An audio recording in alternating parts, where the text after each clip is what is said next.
Merci beaucoup, Monsieur le Président.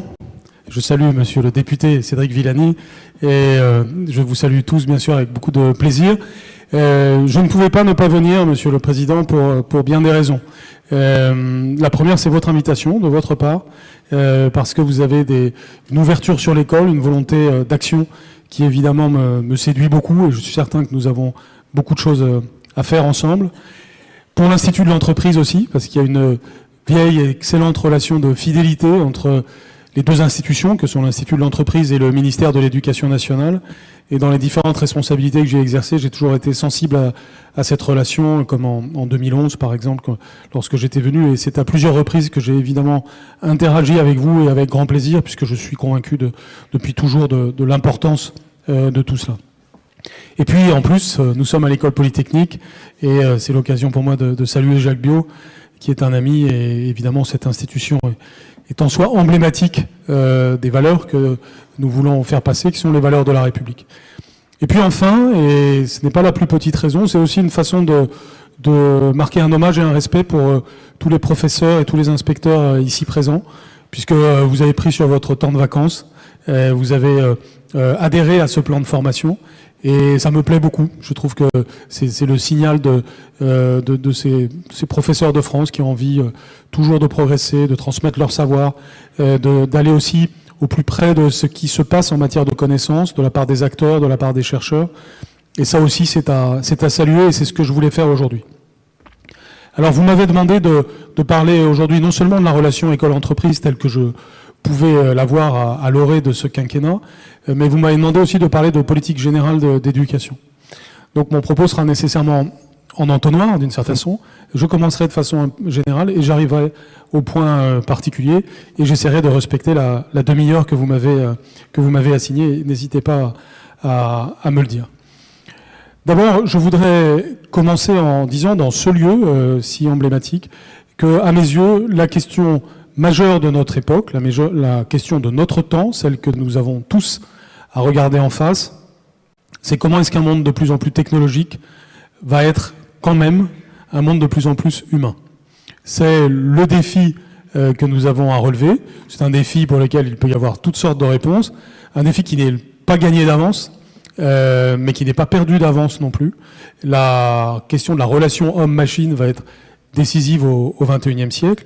Et d'une certaine façon, c'est d'abord à cela que nous formons nos élèves, directement et indirectement, parce qu'en leur transmettant des savoirs et en leur transmettant des valeurs, eh bien, nous contribuons évidemment au déploiement de ce nouveau monde, de ce monde où les opportunités n'ont jamais été si fortes, mais où les angoisses aussi sont nombreuses, liées à la mondialisation, liées à la technologie, liées aux réactions que suscitent ces évolutions, au fondamentalisme en particulier, à différentes formes d'obscurantisme anti-scientifique qui existent dans notre société. Tous ces éléments qui aujourd'hui sont de véritables défis pour l'humanité et donc des défis pour l'éducation.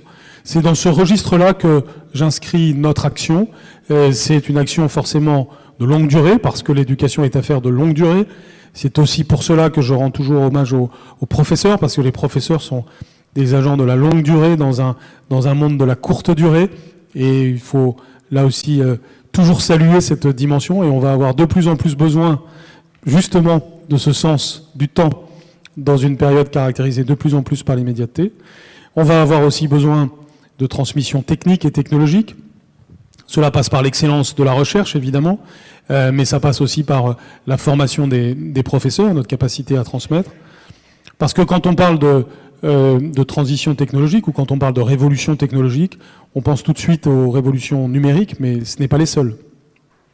Et c'est très difficile aujourd'hui d'être un pic de la mirandole de l'ensemble de ces sujets. En réalité, c'est impossible. Même quand on est médaille Fields, quelques petites choses peuvent nous échapper. Là, moins qu'aux autres, mais quand même. Eh bien, cette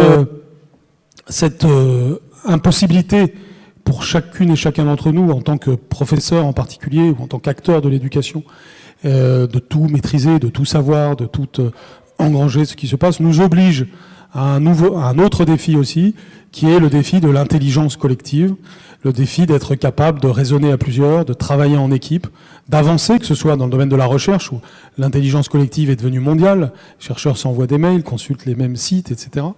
Et donc c'est pour ça aussi que ça va plus vite. L'intelligence collective, c'est au niveau de la recherche, mais c'est aussi au niveau de la transition, et puis c'est aussi au niveau des méthodes que vous transmettez à vos élèves. Nous sommes dans un pays qui n'a pas à rougir de ses performances scientifiques la plupart du temps, mais qui quand même cultive fortement l'individualisme. Or, cet individualisme est d'une certaine façon mortifère, aussi bien dans la vie scientifique que dans la vie professionnelle, et c'est très important aussi de transmettre cela. Donc nous allons dans un monde où l'intelligence collective est absolument indispensable, mais dans un monde où les révolutions scientifiques et technologiques sont multiples. Et je voudrais en citer quelques-unes que je prends en compte dans mon action. La première révolution à laquelle je fais le plus attention, c'est une révolution scientifique, en cours depuis maintenant un certain nombre d'années, mais qui va en se déployant, et c'est la révolution des sciences cognitives. Cette révolution des sciences cognitives, on ne saurait la sous-estimer. Nous savons aujourd'hui des choses sur le cerveau humain, sur les mécanismes d'apprentissage, que nous ne savions pas il y a 10 ans, ou que nous ne savions pas il y a 20 ans. Et nous saurons dans 10 ans, dans 20 ans, des choses que nous ne savons pas aujourd'hui, et nous ne pouvons pas l'ignorer. Et donc ce serait incroyable que ceux qui ont en charge de l'éducation fassent comme si cela n'existe pas. Quand je dis cela, je reçois souvent en retour la suspicion d'avoir un discours scientiste, c'est-à-dire de trop se fier à une révolution en quelque sorte magique qui nous amènerait par des critères scientifiques totalement objectifs à penser l'apprentissage. Évidemment, je ne pense pas les choses de manière aussi caricaturale que ça. Il y a une révolution des sciences cognitives, mais ça n'empêche pas que la question de la transmission des savoirs et des valeurs restera encore un très grand défi humain. Et on est justement au cœur de cette relation homme-machine, de cette dimension de la relation de l'homme à la science qui est une des grandes questions, comme je le disais, de notre temps.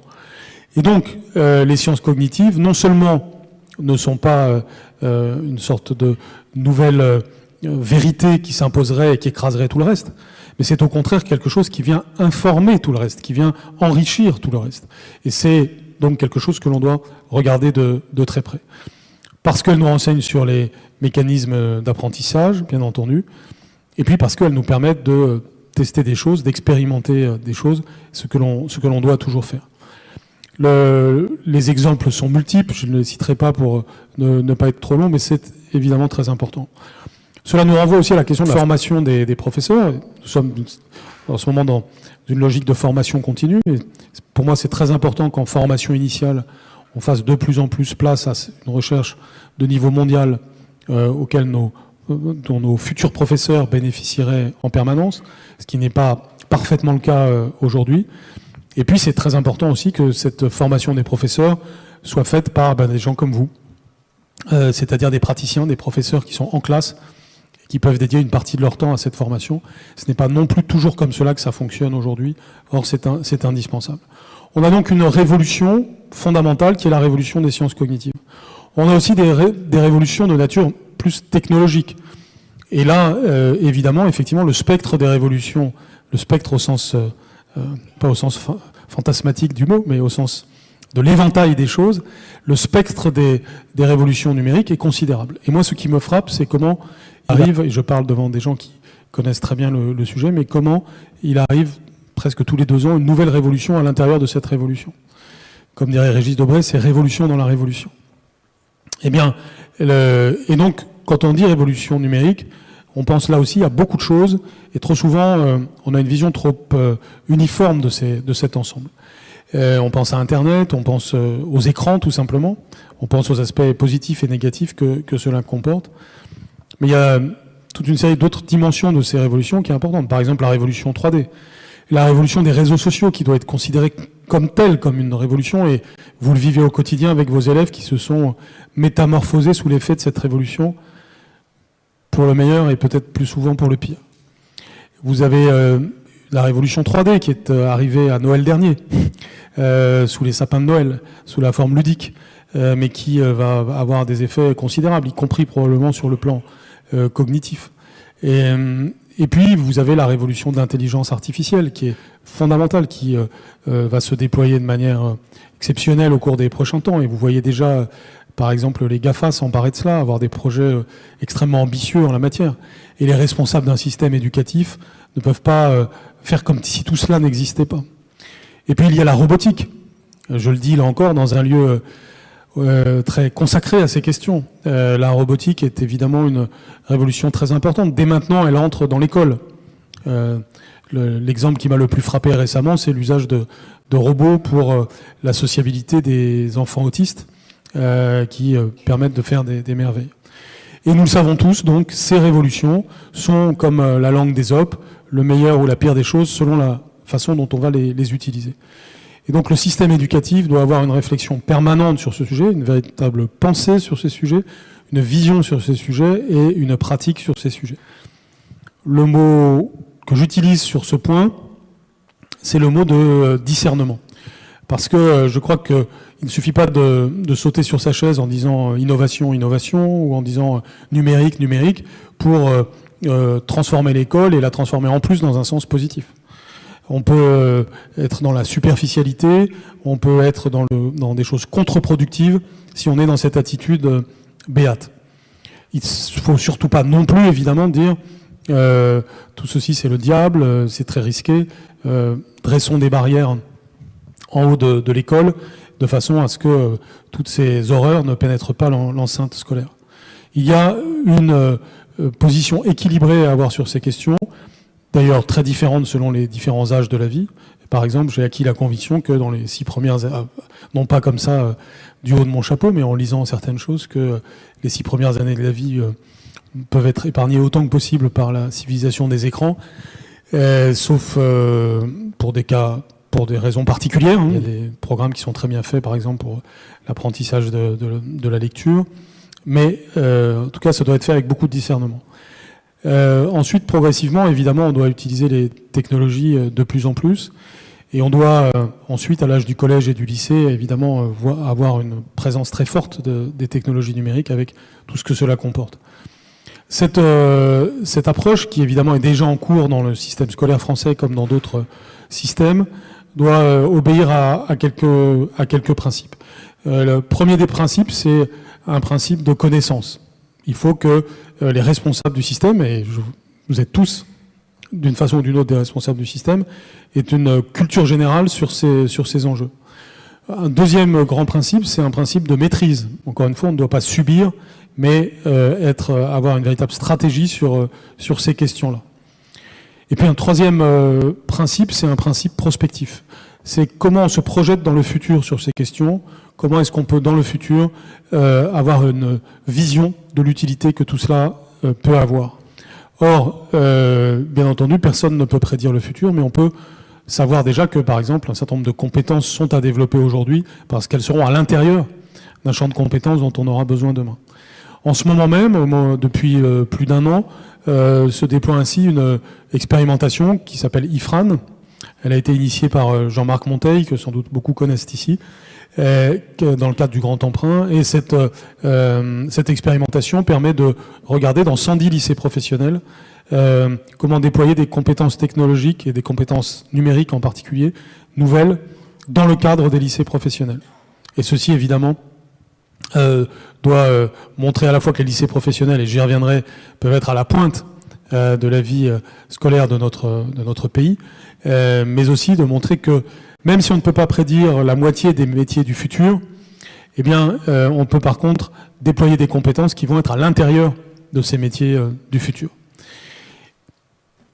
Par-dessus le marché, plus nous allons aller dans le sens du développement de ces compétences techniques, plus nous allons partager des connaissances sur ces questions, plus nous aurons besoin d'avoir ancré des valeurs chez nos élèves.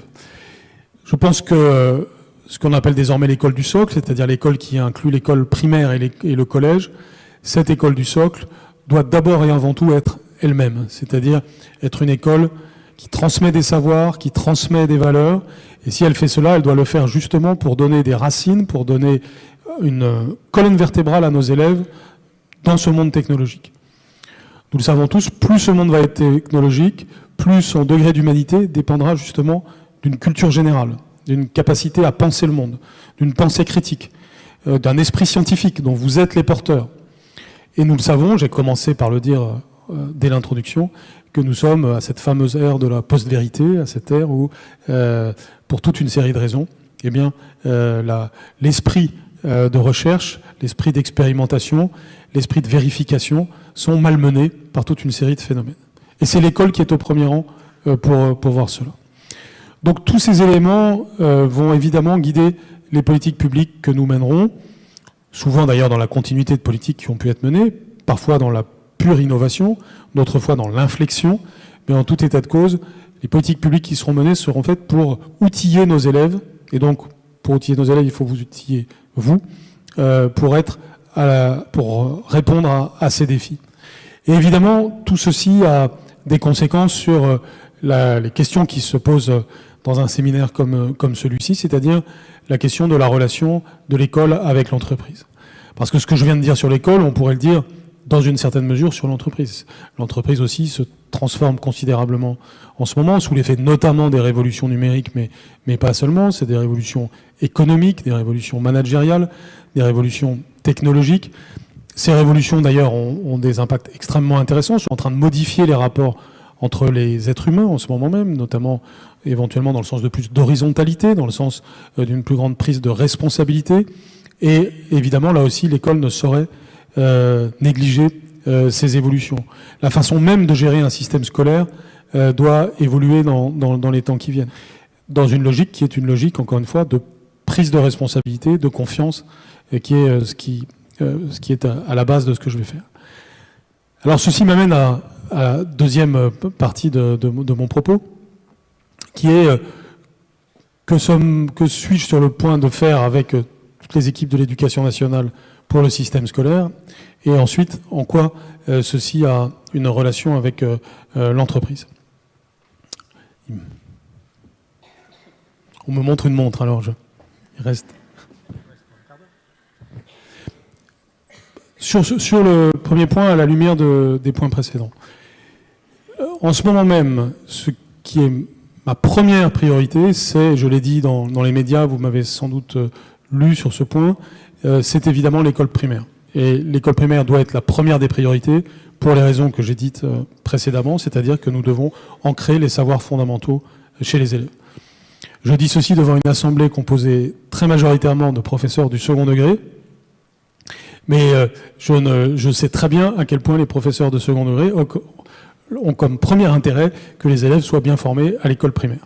Si vous avez des élèves bien formés à l'école primaire, eh bien, ce sera au bénéfice des professeurs de collège et de lycée. Vous verrez arriver des enfants, des élèves, des adolescents avec des savoirs plus consolidés. Mon grand objectif, c'est déjà celui-là. Et à tous ceux qui me rétorquent que j'aurai une vision peut-être à l'ancienne des choses, puisque c'est le genre de réponse que je peux entendre, je réponds qu'il n'y a rien de plus moderne que cela, parce qu'encore une fois, c'est cela qui permettra de mieux penser les grands défis du XXIe siècle. Et si on veut avoir des personnes, des citoyens et des professionnels bien formés, bien ouverts sur la vie, nous devons développer les savoirs fondamentaux, la culture générale. C'est pour ça que mon mantra, c'est lire, écrire, compter, respecter autrui. Et quand on me dit oui, mais alors, et ceci, et cela, et qu'on me parle de 15 autres choses qui s'ajoutent à ça, je dis oui, bien sûr, évidemment, mais comment pouvez-vous accéder au reste si vous n'avez pas ces éléments-là? Pour moi, c'est une clé, et j'avance sur ces sujets-là de manière, j'espère, cohérente avec ce que je vous ai dit précédemment, notamment grâce à la recherche, et aussi à la comparaison internationale, c'est-à-dire en regardant ce qui se passe de mieux au monde en la matière. Là aussi, notre système scolaire a besoin de se désengoncer. Nous sommes sans arrêt enfermés dans des débats franco-français sur nos sujets. On peut être fier de notre tradition scolaire et fier de ce que nous sommes. Ça n'interdit pas de regarder comment font les autres et comment ça marche chez les autres quand on a des systèmes scolaires qui réussissent. Et le principal ingrédient de réussite d'un système scolaire, je l'ai découvert finalement au bout d'un moment, c'est assez simple. C'est pas une technique, c'est pas un élément matériel, c'est tout simplement la confiance. Et c'est pourquoi l'expression que j'utilise le plus, le mot que j'utilise fondamentalement, celui qui rassemble tout ce que j'ai à dire sur l'école, c'est l'école de la confiance, parce que nous sommes aujourd'hui en France dans une société qui est beaucoup trop une société de défiance. On se défie les uns des autres.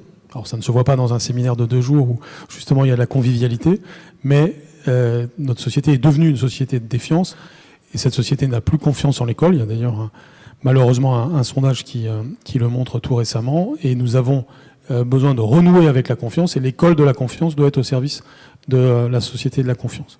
Et c'est pourquoi que mon message vis-à-vis de tous les acteurs de l'éducation, à commencer par les professeurs, c'est un message de confiance, c'est-à-dire on a évidemment besoin d'une institution qui soutient ses professeurs, qui fait que les professeurs se sentent pas seuls, qu'on n'ait pas d'individualisme, qu'on n'ait pas de professeurs esselés, mais bien au contraire, des professeurs appuyés par l'institution pour créer, pour aller vers des réussites toujours plus fortes de nos élèves. C'est l'esprit dans lequel je ferai les choses. Toutes les mesures que nous avons prises sont dans ce sens de liberté, responsabilité, au service de la justice sociale, de l'égalité, au service d'une volonté de tirer vers le haut l'ensemble du système éducatif. C'est la division des classes de cours préparatoires par 2 en réseau d'éducation prioritaire renforcé qui se poursuivra l'an prochain pour aller à la racine des inégalités scolaires. Et la première des inégalités, c'est une inégalité devant le langage. C'est ce que nous sommes en train de faire au collège avec Devoir fait, qui est là aussi un appui aux élèves les plus en difficulté. C'est les inflexions que l'on a données à la réforme du collège pour garder ce qui, à mes yeux, est positif, c'est-à-dire les 20% d'autonomie qui vont dans le sens de la liberté et de la responsabilité, mais avec le rétablissement des classes bilingues, des classes des cours de langues anciennes, des sections européennes, qui sont des éléments de différenciation. Et il ne faut pas avoir peur de ce mot, parce que c'est certainement pas l'uniformité qui va nous permettre d'aller vers plus d'égalité. Si c'était le cas, nous serions le pays le plus égalitaire du monde, ce que nous ne sommes pas. Nous avons donc besoin d'aller vers l'égalité par la liberté, autrement dit par l'initiative, par tout ce que vous pouvez faire les uns et les autres dans vos établissements pour créer, pour aller dans le sens du progrès, pour avoir des projets d'équipe. Et mon but, c'est d'avoir en France des collèges et des lycées qui ont des projets éducatifs avec une institution qui soutient ces projets éducatifs, des logiques d'inspection qui évoluent du tout au tout, avec notamment des inspections collectives qui aident à concevoir ces projets éducatifs, qui aident l'établissement à l'accomplir, et bien entendu en aidant encore plus les établissements les plus en difficulté dans les territoires les plus défavorisés.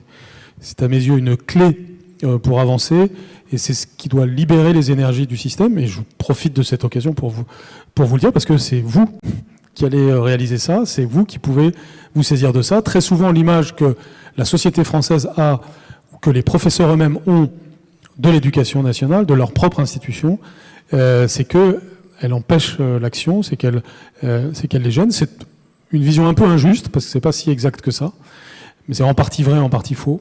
Ça doit devenir complètement faux.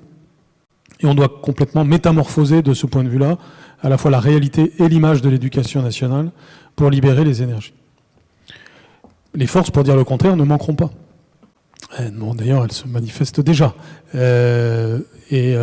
Néanmoins, si on veut réellement le bien des élèves, si on veut le progrès social, si on veut la véritable égalité, si on veut aussi le bonheur au travail, aussi bien des élèves que des professeurs, nous devrons aller par là. Et c'est aussi une des réponses au défi de notre temps, c'est-à-dire l'épanouissement de la personne humaine au travers de l'éducation, en prenant ses responsabilités, en ayant l'esprit de liberté et en ayant l'esprit de justice. C'est cela que je vais poursuivre, là encore, en équipe, au sens très large du terme, parce que c'est une équipe d'1 million de personnes, dont vous faites partie. Et donc je suis très dédié à ça et dirigé vers ça.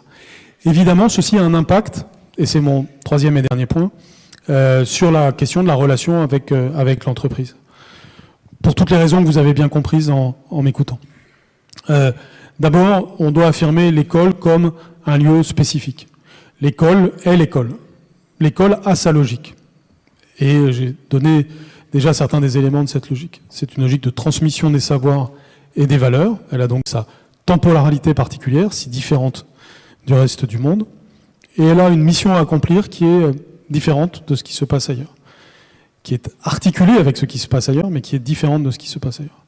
Et ceci est très précieux, ça s'appelle l'école de la République, et on doit en être très fiers, et on doit approfondir cette dimension, parce que c'est justement précieux dans ce monde d'immédiateté. Vous savez, si on avait comme idée qu'il faut dissoudre l'école et finalement qu'elle ressemble exactement à son environnement, qu'elle soit exactement comme le reste, eh bien, on ne ferait strictement rien progresser. Cela va de soi. C'est d'ailleurs une manière de répondre à une opinion désormais largement répandue et à laquelle je ne crois pas du tout, qui consiste à dire, eh bien, désormais, puisque tout est sur Internet, tout est sur Wikipédia, les professeurs ne servent à rien et tout va changer puisque le savoir est là. Et donc, vous voyez, c'est comme si j'avais dit, je vais faire cette conférence, et pour faire cette conférence, pas de problème, je vais regarder Wikipédia sur l'éducation 5 minutes avant de venir faire la conférence, et puis je vais dire ce que j'ai lu. Et bien entendu, vous savez que ça marche comme ça, bien sûr, hein, c'est évident. Eh bien, le pontosane de la remise en cause de l'éducation humaniste classique, qu'est cet argument, doit évidemment être combattu, parce que plus on est dans un monde technologique, plus on a besoin de professeurs porteurs de savoir et de valeurs, et qui les transmettent et qui les font vivre, chacune et chacun à sa façon, de façon justement non uniforme, bien entendu, même s'il y a évidemment des points communs nationaux, des points de repère communs qui sont aussi bien en termes de connaissances que de valeurs, ce qui fait l'unité de notre système. Cette réalité, cette nécessité d'une école de la République qui développe sa propre logique, eh bien, c'est ce qui lui permet justement de s'articuler avec le reste du monde. Et d'une certaine façon, les professeurs sont évidemment des traducteurs, les professeurs sont des ambassadeurs, les professeurs sont des passeurs dans une telle approche. Vous êtes ceux qui, sans arrêt, font l'interface entre le monde et l'école. Et dans les disciplines qui sont les vôtres, même si elles sont diverses, puisque vous êtes en sciences économiques et sociales, en gestion, en économie et gestion, et en histoire-géographie, sauf erreur. J'espère que je n'oublie pas une discipline qui serait présente. Si ? Oui. Eh bien, avec ces 3 angles différents, vous êtes des passeurs. Et vous êtes des passeurs avec les réalités de l'économie et de la société qui est autour de nous. Et les entreprises, eh bien, c'est une composante fondamentale de l'économie et de la société qui sont autour de nous. Et alors, ce rôle, évidemment, de la relation avec l'entreprise, il est très différent selon les âges dont nous parlons, évidemment, et selon les domaines dont nous parlons. Je crois que c'est très important, d'abord, d'avoir une vision totalement apaisée de cette question. Et c'est un problème, d'ailleurs, qui ne se pose pas spécialement dans d'autres pays. Apaisée parce que, encore une fois, on doit définir une sphère propre à l'école, ça ne doit même pas faire de question. Et de ce point de vue-là, donc, on ne doit se sentir menacé par rien. Mais symétriquement, on doit évidemment considérer qu'il est normal d'avoir une relation avec son environnement économique, et ceci est évidemment logique, ne serait-ce que d'un point de vue territorial. Je rappelle par exemple que désormais, c'est les régions que l'on doit considérer comme les entités politiques clés en matière de développement économique, et qu'il est donc normal d'avoir une approche territoriale à l'échelle de la région de ce qui se passe économiquement autour de soi. Cette économie, elle a un impact sur nos élèves, c'est aussi la vie de nos élèves, on ne saurait l'ignorer. Et donc, ce n'est pas seulement les professeurs en charge d'enseigner l'économie qui sont concernés, c'est l'ensemble du corps éducatif qui est concerné par cette vie économique qui est autour et qu'il faut bien faire connaître. Et puis l'économie, c'est toute une dimension de la vie. Et donc, c'est aussi des expériences que les élèves doivent vivre. C'est pour ça que d'ailleurs, des premières relations avec l'économie que les élèves peuvent avoir, c'est les petits stages en entreprise qui se passent notamment en classe de 3e, sur lesquels on peut faire encore des progrès, mais c'est quand même une bonne coutume qui s'est installée dans le paysage français depuis quelques années et qui porte ses fruits. Mais c'est un sujet sur lequel on doit progresser parce que, par exemple, tous les élèves n'ont pas toujours les mêmes possibilités d'aller dans des endroits intéressants dans ces moments-là.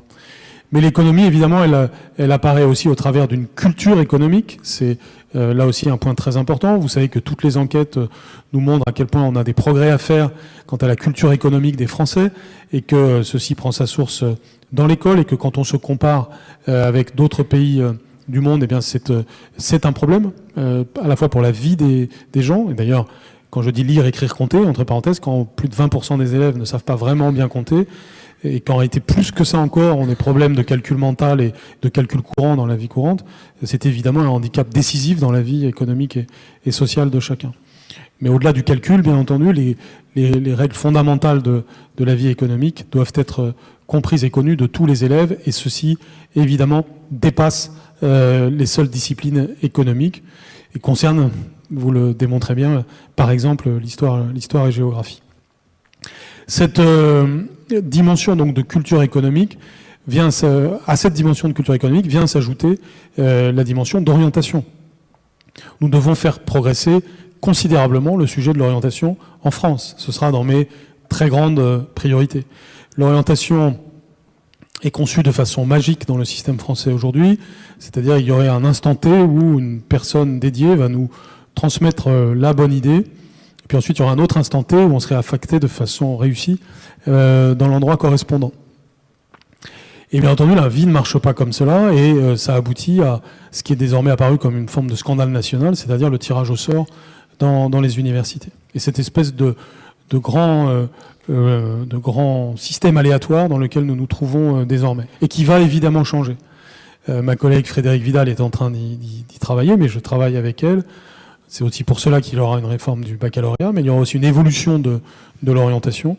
Et cette évolution de l'orientation, elle suppose une participation de nous tous, derrière les professionnels de l'orientation, avec les professionnels de l'orientation, et une capacité aussi à parler de l'entreprise aux élèves, et donc à faire venir des entrepreneurs, à faire venir des membres d'entreprise dans les établissements pour tout simplement qu'ils parlent de leur métier. Évidemment, ce que je dis, ça existe déjà. Simplement, on peut changer d'échelle, on peut aussi beaucoup mieux penser tout cela, on peut dédier du temps dans les établissements à ces questions. C'est d'ailleurs ce qui se passe dans certains établissements, pas dans d'autres.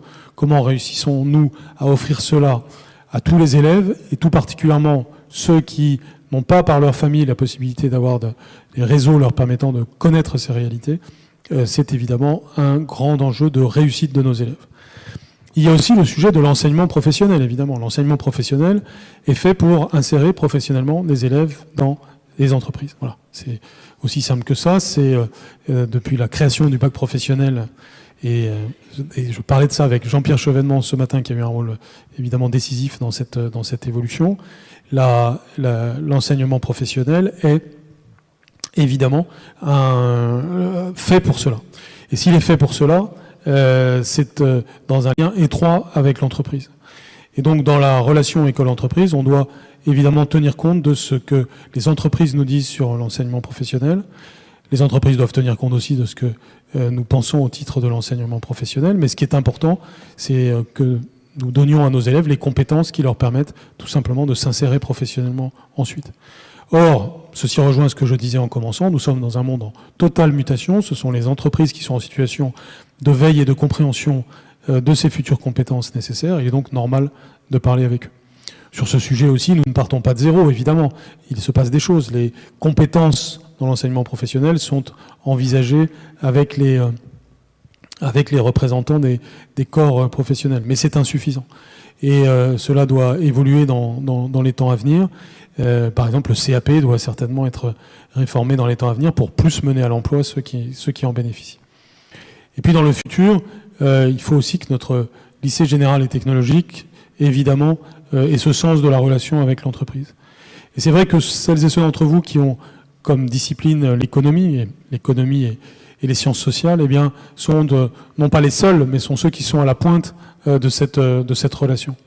Parce que, tout simplement, vous connaissez ces réalités, c'est votre domaine, et si on parle d'économie, et même de société d'ailleurs, il faut bien comprendre les grandes questions de l'économie et de la gestion, il faut bien les transmettre aux élèves, et il est tout à fait normal que nous valorisions ces disciplines dans les temps à venir.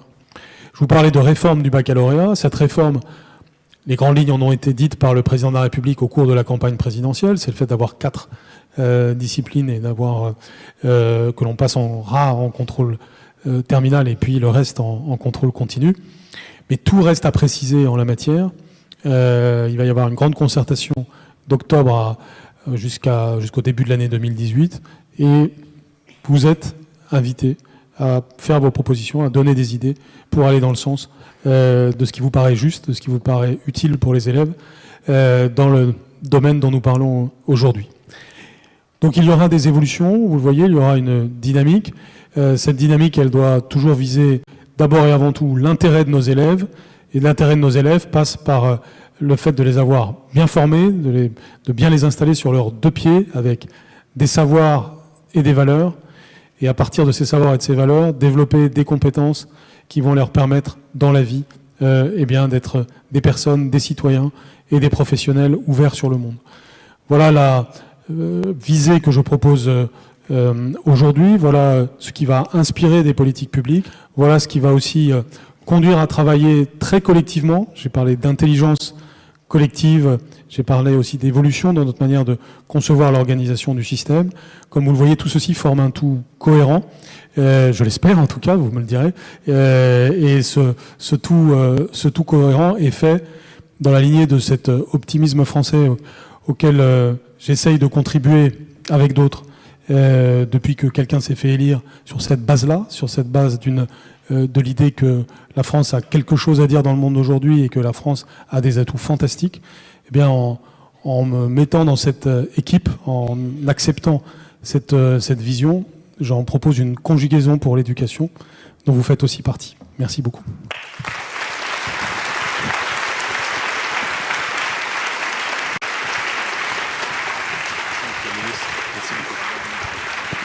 Je pense qu'on peut vraiment applaudir et vous remercier, Monsieur le Ministre.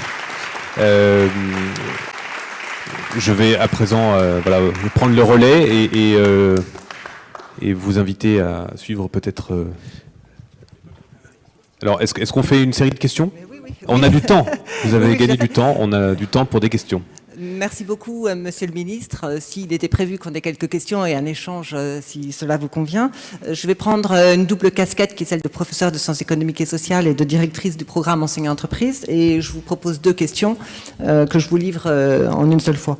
Vous l'avez dit, le bien fondé du rapprochement enseignant-entreprise est reconnu de tous, mais comment passer à la vitesse supérieure et permettre à davantage d'enseignants d'y participer. Et l'autre question que je vous propose, c'est dans ce programme des entretiens qui anime ces 2 jours, qu'aimeriez-vous voir proposer pour la session de 2018 ? Merci beaucoup. Sur le premier point, je pense que c'est justement intéressant de vous écouter les uns et les autres sur les propositions que vous faites. Bon, pour ma part, je suis convaincu de l'importance de pousser ce sujet en formation initiale et en formation continue. C'est ce que vous faites déjà, mais pour la formation initiale, on pourrait aller, je pense, bien plus loin.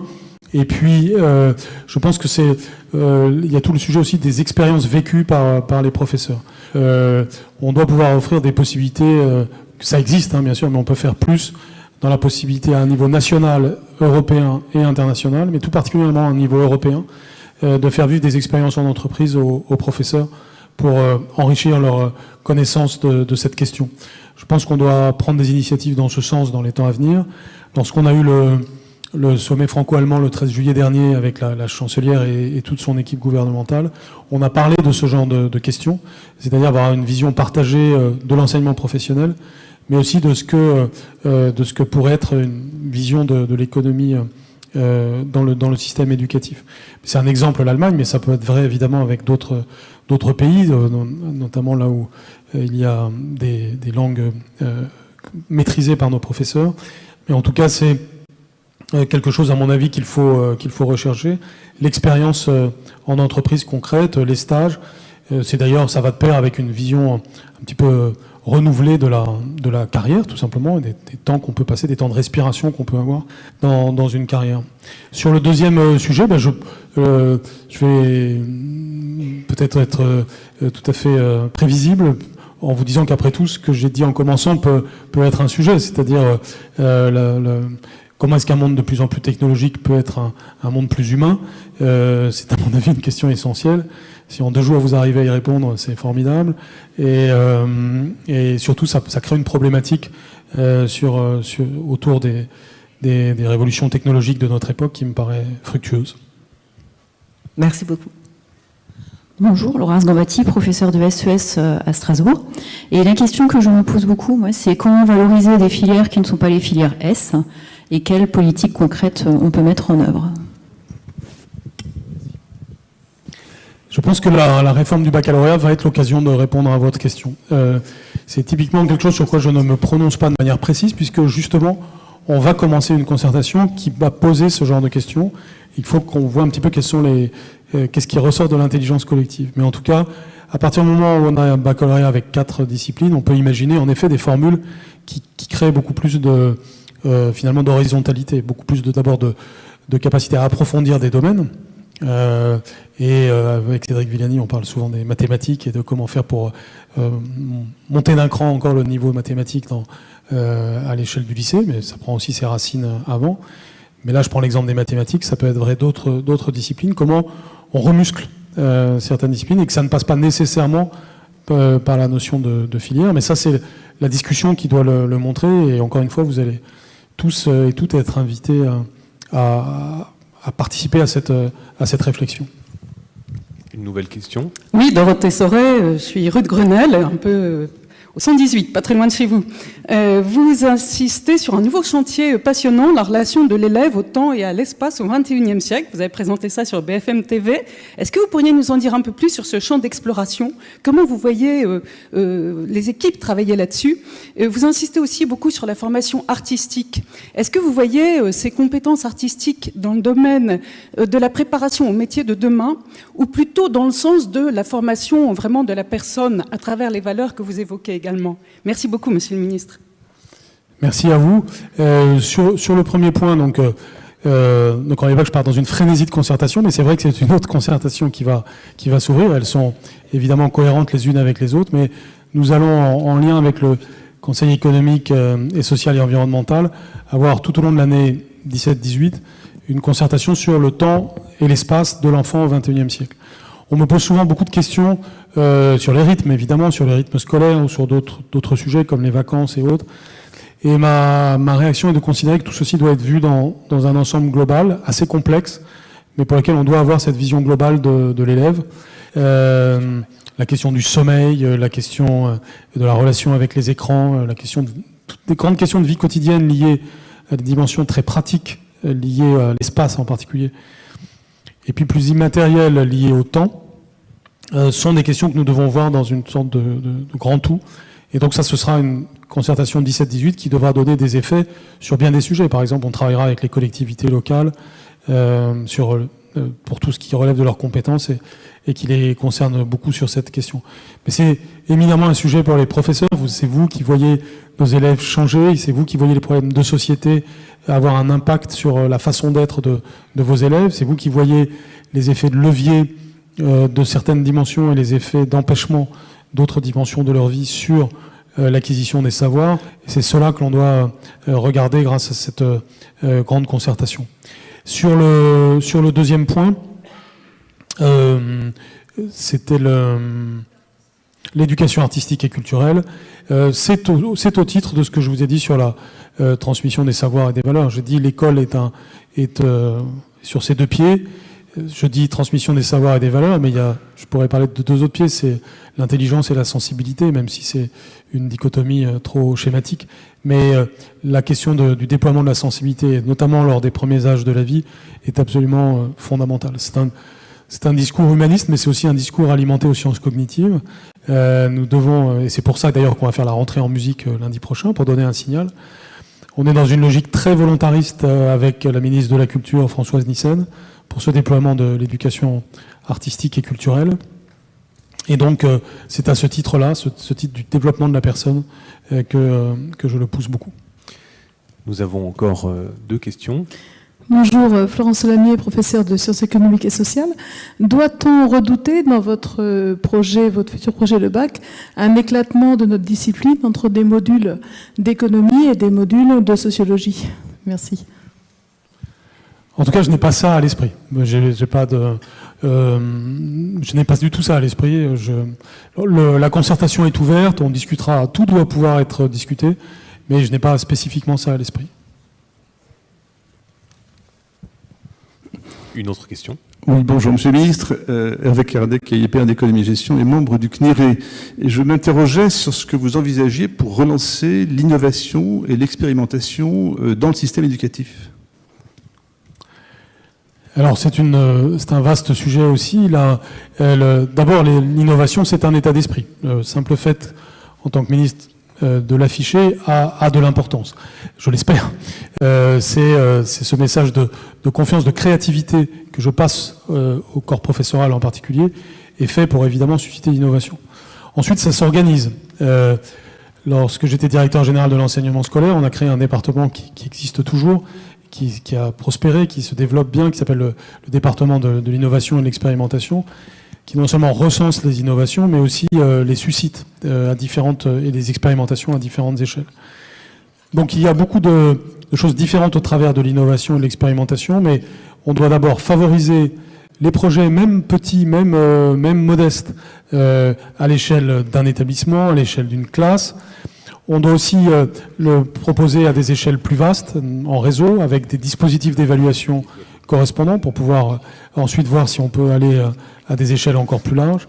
C'est pourquoi ce qui va beaucoup stimuler l'innovation et l'expérimentation dans les temps à venir, c'est cette vision des différentes échelles de l'innovation et de l'expérimentation. Ce sera à l'échelle de l'établissement, parfois ce sera à l'échelle d'une ville, ça peut être à l'échelle d'un département, ça peut être à l'échelle d'une région, ça peut être à l'échelle de notre pays. Parfois ce sera peut-être même à l'échelle de l'Europe, parce qu'on pourra commencer des innovations entre 2, 3 ou 4 pays européens dans un domaine donné. Donc cette conception de l'espace de l'innovation, enfin des échelles de l'innovation, est à mes yeux très importante. Mais le point le plus important, encore une fois, c'est l'encouragement des équipes à aller dans ce sens. Alors, encore une fois, c'est pas l'innovation pour l'innovation, hein. Je saute pas sur ma chaise en disant innovation, innovation, comme je le disais tout à l'heure. Mais par contre, je pense que on doit favoriser l'initiative et encore une fois l'esprit scientifique au sens large, c'est-à-dire celui qui consiste à expérimenter, celui qui consiste aussi à procéder par des essais et donc par des évaluations. Un grand merci et des applaudissements chaleureux. Merci, Monsieur le Ministre. Un grand merci. Je vais vous inviter à suivre. Voilà, donc on peut encore applaudir plus. Voilà. Merci et surtout je vous souhaite d'abord une très bonne fin de session et surtout une très bonne rentrée scolaire. Je penserai à vous le 4 septembre et même avant vendredi. Au revoir. Merci.